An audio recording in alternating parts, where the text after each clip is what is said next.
खबर बेखौफसुमा बेबाक अंदाज। धाकड़ खबर में आपका स्वागत है। मैं आपके साथ हूं अकरम रईस खान। वैश्विक हलचल, जी हां, वैश्विक हलचल का वो ताजा बुलेटिन लेकर एक बार फिर से आपके सामने हाजिर हो चुके हैं, जिसमें बात करते हैं देश दुनिया ही नहीं, गाजा, फिलिस्तीन और ईरान से जुड़ी हुई कुछ खास खबरों की। और उन सब पर चर्चा, तबसरा, तज़किरा करने के लिए हमारे साथ जुड़ते हैं कृष्णकांत जी, यानी के जी, जो भारतीय वायुसेना के रिटायर्ड ऑफिसर हैं और जियो पॉलिटिक्स पर वाकई में अपनी पैनी और गहरी नजर रखते हैं। बहुत शुक्रिया सर वक्त देने के लिए। थैंक यू मिस्टर अकरम। एक दिलचस्प खबर से शुरुआत करना चाहता हूं आज के बुलेटिन की, शायद आपकी नजर से गुजरी होगी। दिल्ली हाई कोर्ट में कर्जी दाखिल की गई और पेरेंट्स ने कहा कि साहब, हमारे बच्चे जिन प्राइवेट स्कूलों में पढ़ने के लिए जा रहे हैं वहां पर एसी चलाने की एवज 2000 रुपए की फीस हर महीने अलग से मांगी जा रही है। और हाईकोर्ट ने बड़ा ही दिलचस्प उस पर जवाब दिया है। क्या जानकारी है आपके पास? जी हाँ, मैंने देखा है इस चीज को। कल या परसों ही, कल तो खैर संडे था, परसों ही वर्डिक्ट आ चुका था, एक दिन और पहले, जिसमें हाई कोर्ट ने कहा कि लेबोरेटरी की जिस तरह से फी दिए जा रहे हैं उसी तरह से एयर कंडीशनर की भी फी आपको देने पड़ेंगे, बच्चों के माँ बाप हैं। इस पे जब यह प्रश्न पूछा गया कि यह हमें मतलब नहीं बताया गया था, तो इनको कहा गया कि स्कूल में जाने से पहले आपको देखना चाहिए। तो इसमें ना खुशी की बात है ना दुखी की बात है। मुख्य चीज एक हमें समझना चाहिए कि हमारी शिक्षा किस तरफ जा रही है। आखिरकार ये जितने भी स्कूल बने हैं या सरकारी जमीन पर बने हैं और इस आधार पर बनाए गए हैं कि उसमें से 5 या 10% वैसे बच्चों को एडमिशन किया जाएगा, लिया जाएगा जो कि गरीब हैं, उनसे ज्यादा फी नहीं लिया जाएगा। और इसी पे मैं दूसरी बात ये बताऊं कि अभी जो हमारे सोसाइटी में काम करने वाले हैं, कार सफाई वाले, घरों में काम करने वाले, ऐसे कुछ लोगों को मैंने भी उनमें मदद दिया है, इनसे चिट्ठी लिखवा के दी है आम आदमी पार्टी के जो सांसद है या मंत्री है यहाँ से, या जो लोग विधानसभा के जो सदस्य हैं, कि इनका एडमिशन कराया जाए। और उस समय किया गया था, अब उनको हटाने की बातें कर रहे हैं। ऐसे 4-5 केसेस आई, अभी बड़ी संख्या में नहीं आई है। और जब ये बच्चे के माँ बाप गए कि भाई उस समय तो किया था, तो उनका जवाब यह था कि अभी जाकर अरविंद केजरीवाल से पूछो, उन्होंने कहा था, मैं आदेश दिया था, कर लिया हो, तो खुद जेल में है। तो देखिए कि प्राइवेटाइजेशन का जहां तक शिक्षा की बात है, गरीब के बच्चे नहीं पढ़ सकते। वहां पे आप शोर मचा रहे हैं कि गरीब के बच्चे अधिकांशतः वह बेचारे दलित और ओबीसी के बच्चे होते हैं और कहते हैं कि उन्हें रिजर्वेशन नहीं मिलना चाहिए। पढ़ाई के मतलब पैदा होते ही जो उनका शिक्षा है, उनके रख रखाव है, वह कहीं से बराबरी का अधिकार नहीं है और कहते हैं कि उन्हें कहीं मिलना भी नहीं चाहिए। हम किस तरफ जा रहे हैं इस ट्रेंड को समझना चाहिए। हाई कोर्ट से लेकर सुप्रीम कोर्ट तक उस ट्रेंड के साथ है, हमारे साथ नहीं है। जी लेकिन एक सवाल तो होता है ना सर, और उसका जवाब मैं चाहता हूं आप जरूर दीजिएगा, हमारे दर्शक भी सुनना चाहते होंगे।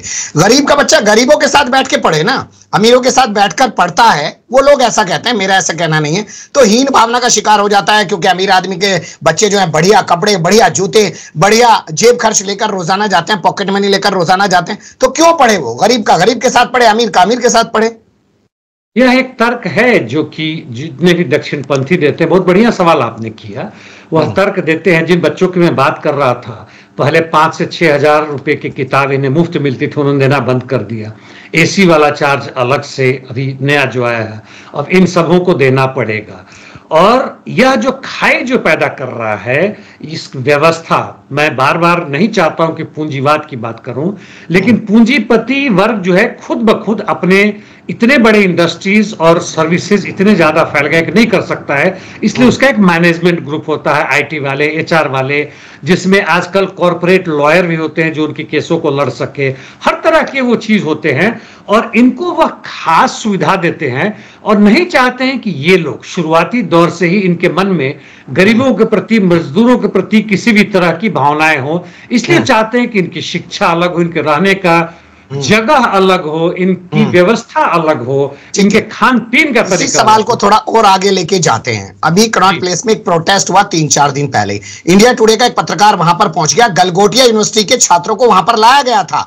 वो साथ में जो अपने प्ले कार्ड ले रहे थे ना सर, उस पर लिखे हुए इंग्लिश के शब्द नहीं पढ़ पा रहे थे और कांग्रेस के मैनिफेस्टो के खिलाफ वो प्रदर्शन करने आए थे। खूब मजाक बना उनका। आपने वो देखा है घटनाक्रम? नहीं, मैंने वो घटनाक्रम नहीं देखा, लेकिन गलगोटिया के बारे में मुझे मालूम है। उसकी अभी बात ना करें। और जगहों जो हो रहा है, ये आरएसएस के जो लोग हैं, जैसे कर्नाटक में लड़कियां जब हिजाब पहन के पढ़ने जाते तो उनके खिलाफ है। यह सारे बिल्कुल अशिक्षित थे। मैं कोई शब्द का इस्तेमाल नहीं करना चाहता हूं, लेकिन यह दूसरी चौथी या अधिक से अधिक 7वीं 8वीं तक पास के, और इस घटना के बाद से इन्होंने जितने लगा को हटाया, और बियर के साथ उनका फोटो भी है, वीडियो है कि पी रहे थे। तो यह सब तो इन्होंने सेना बना रखी है जिसकी फंडिंग होती है, वह जितने इलेक्टोरल बॉन्ड है उन्हीं की तो फंडिंग में जाती है। ये छोटे मोटे लोग हैं जो बाकी छोटे मोटे लोगों के खिलाफ संघर्ष कर रहे हैं, और समाज को दो भाग में, जहां 1% लोग बाकी 4-5% के साथ 94-95% के ऊपर कंट्रोल करता है। यही इनकी चाहत है कि हम जो 95% हैं इस समाज से बाहर का हिस्सा है। जी, लेकिन मुझे लगता है इसको दूसरे परिप्रेक्ष्य में भी समझने की जरूरत है सर, पूंजीवाद से अलग हटकर, क्योंकि आरएसएस चाहता है कि लोग सोचने लायक ही ना रहें, बच्चों को पढ़ा लिखा कर वो किसी काबिल बनाने के बजाय गोबर बनाना चाहता है, और इसलिए 181 वाइस चांसलर एकेडमिक सफाई दे रहे हैं राहुल गांधी के बयान के बाद कि ना जी हम आरएसएस के लोग नहीं हैं।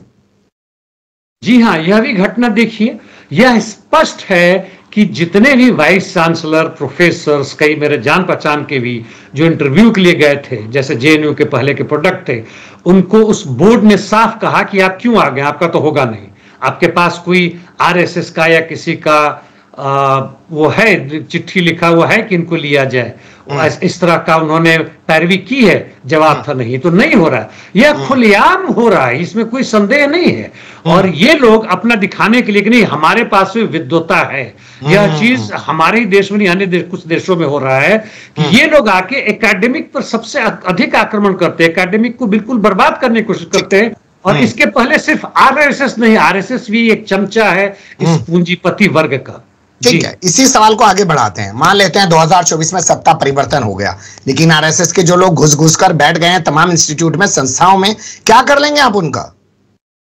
मैंने एक ऐसे ही बनाया था, कोई क्रांतिकारी लेख नहीं था, लेकिन मैंने ये लिखा था कि जनता का मैनिफेस्ट होगा तो मैं बाद में शामिल कर दूंगा, जिसमें यह था कि जिस तरह से बर्बादी आरएसएस भाजपा ने या अंबानी अडानी के कारण हमारे देश में हुआ है, हर इंस्टीट्यूशन में, स्पेशली एजुकेशन, हेल्थ सर्विसेज, हर जगह हुआ, क्या उसको कांग्रेस या जो दूसरी सत्ता में आएगी उसको वापस करेगी? मुझे नहीं लगता है कि होगा। क्या कांग्रेस या उसके जो बाकी इंडिया के जो घटक हैं वह जनता को पूर्ण रोजगार देंगे, पूर्ण शिक्षा दे पाएंगे उनके बच्चों को, एक वैज्ञानिक आधार पे सबको उसको स्वास्थ्य व्यवस्था देंगे, घर देंगे?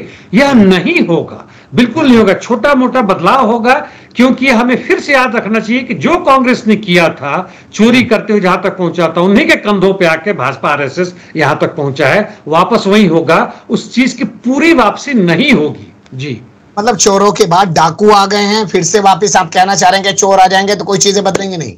जी, मैं बिल्कुल यही कहना चाहता हूं। चलिए खैर, अब बुलेटिन की शुरुआत करते हैं, क्योंकि टॉपिक जो है लंबा हो जाएगा। और पहला जो अपडेट आ रहा है वो है नेपाल से, जापान का प्रधानमंत्री पहुंच गया है। सवाल पैदा होता है क्यों आया है?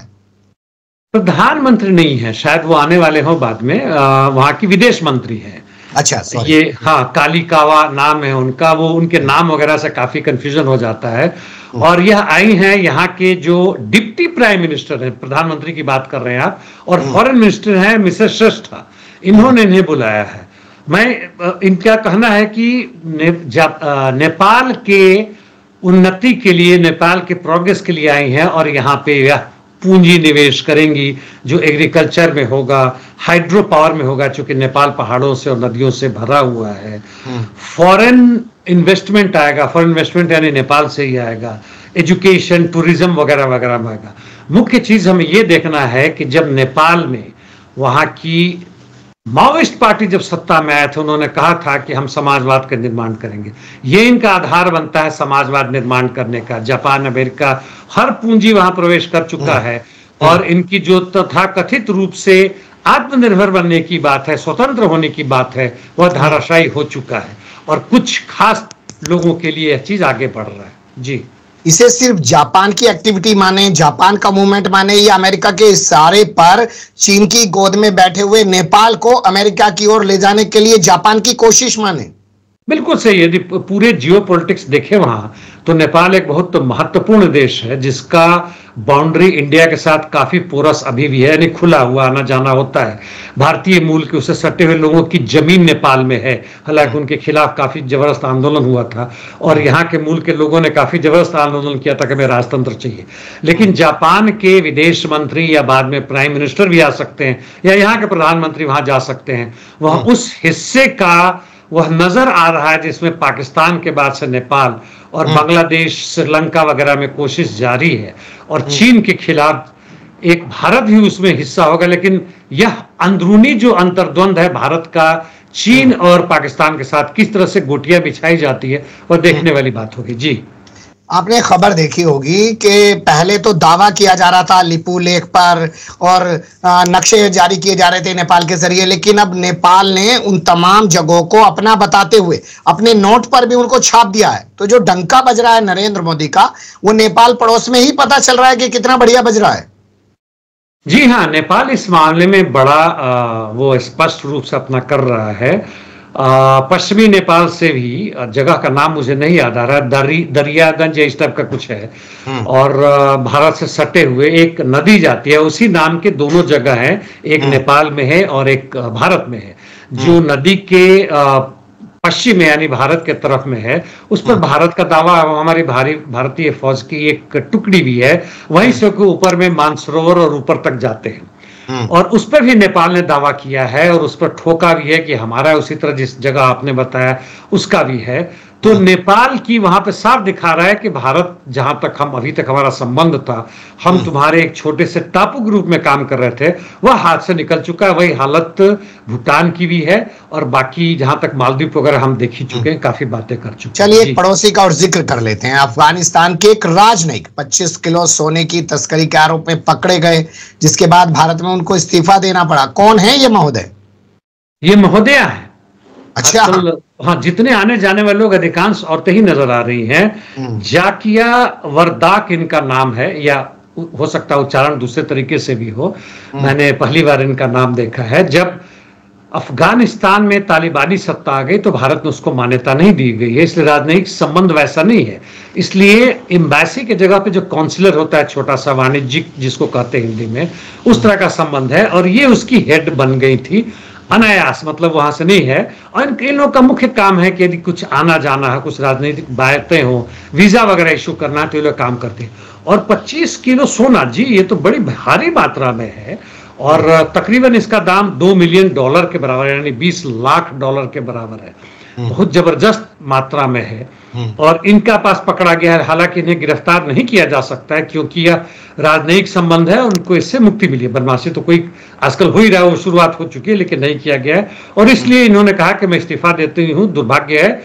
दुर्भाग्य क्यों, यह इन्होंने नहीं बताया। यह भी नहीं बताया कि 25 किलो सोना पकड़ा गया है, किस खुशी में वहां से लेके आ रही थी। यदि अफगानिस्तान से इतनी भारी मात्रा में आ रहा है तो यह तो लगता है कि अफगानिस्तान सरकार के तरफ से इसकी मान्यता थी, उनको पता था, ऐसा छोटा मोटा चीज नहीं होगा ये।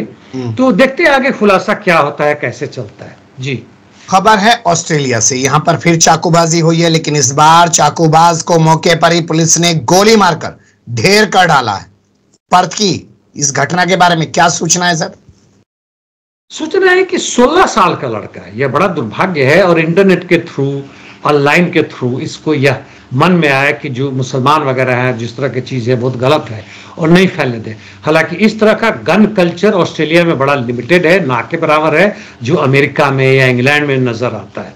इसके बावजूद इसने पढ़ा और इसको लगा कि मारना चाहिए, पीठ में जाके छुरा मारा, और इसके पहले आगे बढ़ता पुलिस भी आई।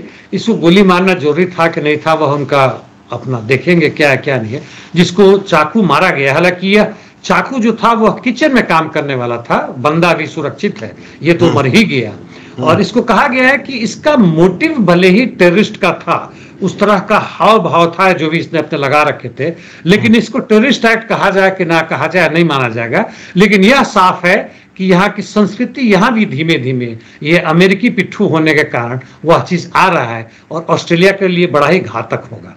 जी, इससे पहले मॉल में हमला हो चुका है, कई लोग मार दिए गए थे, कहीं घायल कर दिए गए थे, फिर उसके बाद चर्च में हमला हो चुका है, और अब ये हमला हो चुका है। तो ये संयोग तो है नहीं, वहां पे गोलियां चल रही है, यहाँ पे चाकू चल रहा है सर। जी हाँ, ये बढ़ रहा है, धीमे धीमे बढ़ रहा है। जिसकी आपने बातें की, चर्च में हुआ था, पिछले ही महीने हुआ था, वहां के पादरी को मारा गया था। और यह संयोग बिल्कुल नहीं, इस तरह का कल्चर जो अमेरिका फैला रहा है, और आप अमेरिका का दोस्त बनेंगे तो वह कल्चर आपके यहाँ आएगा। इंटरनेट है, और इस लड़के ने इंटरनेट से ही पढ़ा था। 16 साल लड़का, पता नहीं कितना समझता है, अधिक से अधिक होगा तो 10वीं 11वीं क्लास का बच्चा होगा, और क्या होगा। जी, खरबूजे को देखकर कहते हैं खरबूजा रंग बदलता है, तो वही अमेरिका के जहां जहां दोस्ताने हैं तो वहां उसका असर पहुंच ही रहा है। बात कर लेते हैं स्पेन और अर्जेंटीना के बीच तीखी नोकझोंक देखने को मिल रही है, और वो भी तब जब राष्ट्रपति का दौरा होने वाला है। राष्ट्रपति का दौरा, यानी हावियर मिलेई, लिखते हैं जे से लेकिन उच्चारण हावियर है, दक्षिण अमेरिका का ये है। और जहां तक अर्जेंटीना की बात है, इनकी इन जनाब की हम बात कर चुके हैं। यह आते ही उन्होंने इजराइल को मान्यता दी, अमेरिकी डॉलर को अपने लाने की बातें की, अमेरिकी की पूरी तरह पिछलग्गू बन चुके हैं। इजराइल आकर उन्होंने रोया भी, आंसू भी बहाए। और वहां पे ये किसी उस तरह के राजनयिक दौरे पर नहीं मिल रहे, यानी जो सांचेज हैं वहां के राष्ट्रपति, उनसे मिलने नहीं जा रहे हैं, बल्कि ये वहां का जो एक विपक्ष है, फॉक्स या वॉक्स जो ही है, पार्टी है जो एक्सट्रीम दक्षिणपंथी है, उनके साथ मिलने जा रहे हैं, पार्टी टू पार्टी रिलेशन के लिए जा रहे हैं मिलने। और इसीलिए जो अभी वहां के जो सोशलिस्ट पार्टी, हालांकि कम्युनिस्ट नहीं है, फिर भी सोशलिस्ट पार्टी है, जो कि लोग मान्यता देने जा रहे हैं पैलेस्टीन लैंड को, और बाकी देशों के साथ मिलकर उन्होंने कहा है कि ये बड़े ही बेकार के इंसान है। और लगता है कि बात से लगता है कि इन्होंने कुछ खास तरह की चीज खा रखी। इनका कहने का मतलब है कि जैसे गोबर खा लिया सर, गोबर खा लिया, गोबर खा लिया, गोबर खा लिया, कुछ खा लिया, हैश उन्होंने नहीं कहा है। और इस पर यहाँ बहुत सारे लोग गोबर खा रहे हैं पिछले 10 साल से, बड़े खुश हो रहे हैं।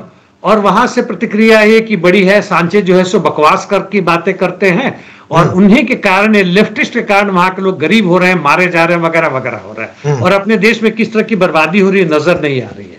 तो ये लड़ाइयां चल रही है और ये आगे बढ़ेगी। वाम और दक्षिण की लड़ाई तब तक चलता रहेगा जब तक कि पूरी दुनिया में एक आदमी के द्वारा दूसरे आदमी का शोषण बंद नहीं होता। जी चलिए अब शुरुआत करते हैं गाजा, फिलिस्तीन और ईरान से जुड़ी खबरों के, जिसमें जो पहला अपडेट हमारे पास आ रहा है वो है अमेरिका से। अमेरिका दिलेर बन गया है सर। अमेरिका ने इजराइल को हथियार देना बंद कर दिया है। यही नहीं, जो अमेरिका का रक्षा मंत्रालय वो कांटेक्ट करने की कोशिश कर रहा है, अमेरिका का रक्षा मंत्रालय कोई जवाब ही नहीं दे रहा है।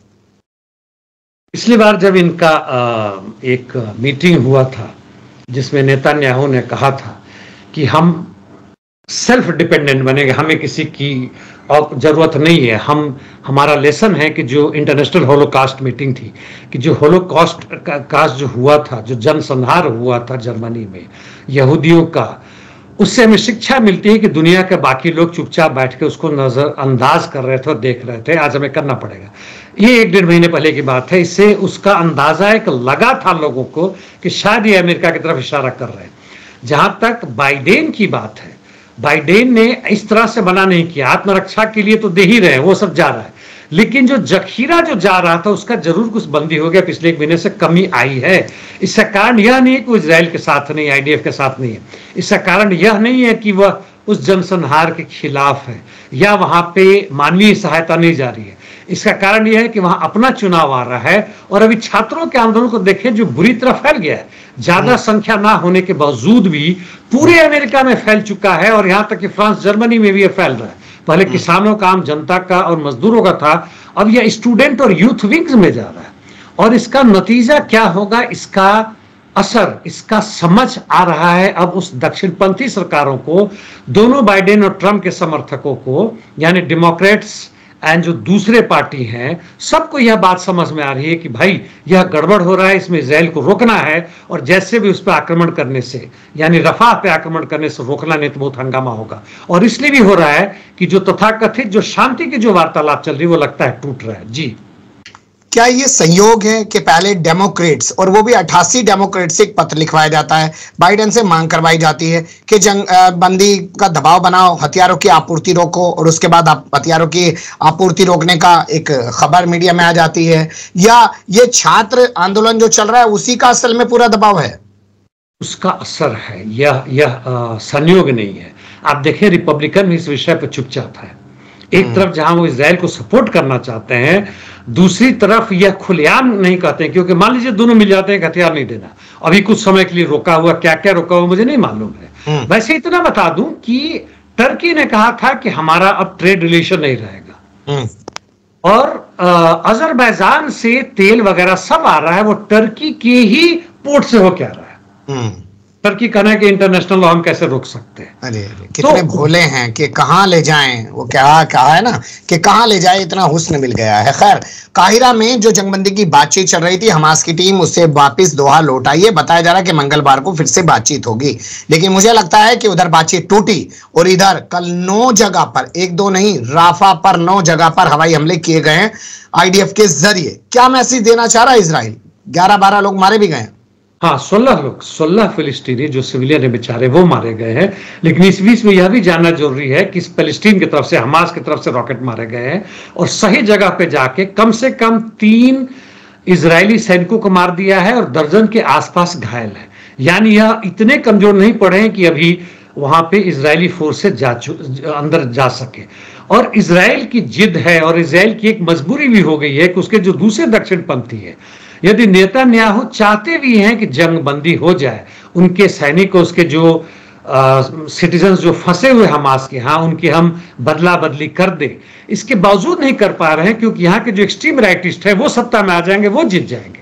वो इस चीज को इतना आगे बढ़ा चुके हैं, जिस तीर को छोड़ चुके हैं वही तीर वापस इनको आके मार रहा है। और यदि ये हार गए तो जेल में जाएंगे, ये उनके बेटा दोनों जाएंगे, प्रधानमंत्री नहीं बने रहेंगे। अजीब मजबूरी इनकी है कि ना ये लड़ सकते हैं, ना पीछे हट सकते हैं, ना ये जीत सकते हैं। और हार की जो संभावना है, कहीं यदि दूसरे पक्ष शामिल हो गए जैसे हिजबुल्लाह, तो इजराइल की हार भी नजर आ रही है मुझे। जी ठीक है, तो इजराइल की जो हार नजर आ रही है, क्या उसी का सच छिपाने के लिए अल जजीरा के ऑफिसेज बंद कर दिए गए हैं, सामान को जब्त कर लिया गया है, नोटिस चस्पा कर दिया गया है? ये है, वह तो चीज है ही है कि अल जजीरा से में बहुत खतरा है। हालांकि अल जजीरा जब यूक्रेन की बात आती है तब वह प्रो अमेरिका बन जाता है। खैर, उसको रहने दें। अल जजीरा ने वहां की जितनी भी जनसंहार हुए हैं और जिस तरह से जनता विरोध कर रही है, वेस्ट बैंक वगैरह में सबको दिखाने की कोशिश कर रही है। इनका ऑफिस यरूशलेम में है, पहले भी बंद करने की कोशिश की थी, लेकिन इन्हीं की, यानी इजरायली सरकार की ही जो अंदर में, उन्होंने कहा था कि अभी की हालत में यदि हम अल जजीरा को निकालते हैं तो जो हमारी शांति की बात हो रही है, हमारे जो बंदी हैं हमास के अधीन, उनको वापस लाने में गड़बड़ हो सकता है। जब वो टूटा नजर आ रहा है तो सीधा उन्होंने ऑफिस को बंद कर दिया और हर सामान उसका सीज कर लिया। जी, इजराइल ने ग्रीक के दूत के गार्ड को क्यों हिरासत में ले लिया है, गिरफ्तार क्यों कर लिया है? यह भी बदमाशी, कुछ दिखा रहे, अपनी जनता को दिखा रहे हैं कुछ कर रहे हैं। वहां के जो वहां पे संडे को और वगैरह जो कार्यक्रम बनता है इनका, ऑर्थोडॉक्स चर्च है, होली फायर यानी जो गुड फ्राइडे के बाद जो मनाया वगैरह कर रहा था, उसमें रिस्ट्रिक्ट कर दिया, सब नहीं जा रहे हैं। ये जब गार्ड इनके जा रहे थे, उन्होंने कहा हमें कैसे रोकेंगे, कुछ ना कुछ झड़प हुई है और जबरदस्ती इनके तरफ से करके उन्हें गिरफ्तार किया गया है। और इजिप्ट के विरोधी जो हैं, वो पक्ष का जो है श्रीजा पाटिया जो भी, उन्होंने कहा कि भाई इस पर जवाब मांगो, क्यों उसको पकड़ा हुआ, ऐसे किया हुआ है। लेकिन मुझे नहीं लगता इजिप्ट इसमें कुछ खास कर पाएगा यदि इसमें इजरायली गवर्नमेंट इसमें यदि सख्त हो गई, क्योंकि इजिप्ट गवर्नमेंट ऑलरेडी घुटने पर आ चुका है। देखते हैं। जी, फिलिस्तीनी डॉक्टर सिट्टा क्यों चर्चाओं में बने हुए पूरे यूरोप के अंदर? पहले इनको जर्मनी में जब जाना था और वहां बात करना था, ये वैसे जब युद्ध शुरू हुआ था उसी समय वहां पे गए थे और घायलों को इन्होंने काफी मदद की। और इनका फिलिस्तीनियों से पुराना संबंध रहा है। बहुत कम ही डॉक्टर मिलते हैं अपने यहाँ, जो डॉक्टर जो भारत में किस तरह से आपको लूटते हैं उनकी तुलना कीजिए। ऐसे डॉक्टर्स के जो पीपुल्स डॉक्टर हैं, और वहां जाके घायलों की सेवा करना और वहां की घटनाओं को रिकॉर्ड करना कि किस तरह से इजरायली फोर्सेस मासाकर कर रही है और किस किस तरह के हथियार का इस्तेमाल कर रही है, जिसमें केमिकल वेपन्स, आपने फास्फोरस वेपन्स की बात की थी कल या परसों जब भी किया था, और उसके बारे में वो बात करना चाहते थे। जर्मनी में एक इन्होंने मीटिंग बुलाई थी, इनको वहीं पर गिरफ्तार करके रोक के इनको वापस कर दिया गया। फ्रांस में वही काम कर रहा है। इनको इतना भय है सच्चाई से, इन दक्षिण पंथियों को, इन तानाशाहों को इतना भय है सच्चाई से कि स्कूल से लेकर और किसी भी बात को, मीडिया को तो इन्होंने कैप्चर कर ही रखा है। सोशल मीडिया हो, कहीं भी हो, कोई भी एक झंडा भी इनका नजर आता है तो ये कूद पड़ते हैं। यही मतलब हमारे यहाँ की तरह हो रहा है कि जो बलात्कारी है वो बीजेपी में, जो भ्रष्टाचारी है वो बीजेपी में, और जो अपराधी है तमाम मामलों में उसके पास से स्टैंड गन और वेपन बरामद हो रहे हैं वो बीजेपी में, लेकिन फिर भी बीजेपी के कि हम सबसे बड़े देशभक्त हैं। जी हाँ, वह तो आपने सही कहा, लेकिन डॉक्टर अबू सिट्रा को मेरे तरफ से सलाम। ऐसे लोगों की हमें जरूरत है। ये लोग बड़ी प्रगतिशील हैं और यदि क्रांति होता है तो ये लोग हमारे साथ आएंगे। जी। ईरानी राष्ट्रपति की जो पत्नी है वो चर्चा में है, क्योंकि यूनिवर्सिटीज में जो अपॉइंटमेंट हो रहा है उसकी कमेटी में उनकी कोई भूमिका बताई जा रही है। उन्हें उस कमेटी में उन्हें मेंबर, यूनिवर्सिटी बोर्ड जो उसमें लिया गया है, और वहां भी ईरान में भी, हालांकि ये उसकी समर्थक हैं ताकि जो वेल है उसको, उसके ऊपर वो पूरी पक्षधर है। ये कहती हैं कि ईरान में किसी भी औरतों के खिलाफ कोई भी जुल्म नहीं होता है।